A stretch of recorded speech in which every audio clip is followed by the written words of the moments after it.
当日咧国家公园乌白蛋粪扫大声呛堵人，拜一群人差不多20外个，因讲伊是宗教团体，伫咧太鲁阁国家公园九曲洞做宗教的仪式。活动若是大声唱歌，佮甲纸等入去山谷，民众看了到地苦劝嘛无较抓，上尾报警察来处理。其中一个负责人佮喊警察大细声，伊讲这纸是会分解的，警察讲会传人出来问话，依法罚1500块。 一群人伫护栏的边啊，甲白色的纸等落山沟下骹，一张一张白色的纸就安尼四界飞。因毋若一直唱歌，尾也搁话口好，敢若是伫进行一种宗教的仪式。I don't know, just like something about religion stuff. That's really stupid.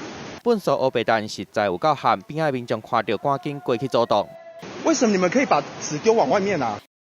代志就发生伫太鲁阁国家公园，这阵超20几个人的宗教团体，25号来到九曲洞，可能伫进行因宗教的仪式。那唱歌，那甲纸等落山沟下骹，民众过去甲因苦劝，因拢毋睬。尾啊叫警察来，其中一个查某人佮安尼讲：会溶掉，那是有机的。 民众甲代志抛去网络，有人讲真正是歹年冬搞小人，嘛有人感觉罚单直接甲开落当作纪念品。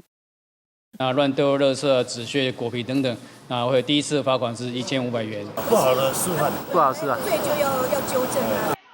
因为代志是发生伫国家公园内底，道路管理的警察无权来处理，伊交予国家公园的警察了后，会请相关的人到案说明，若确认有违规，一定会罚。记者综合报道。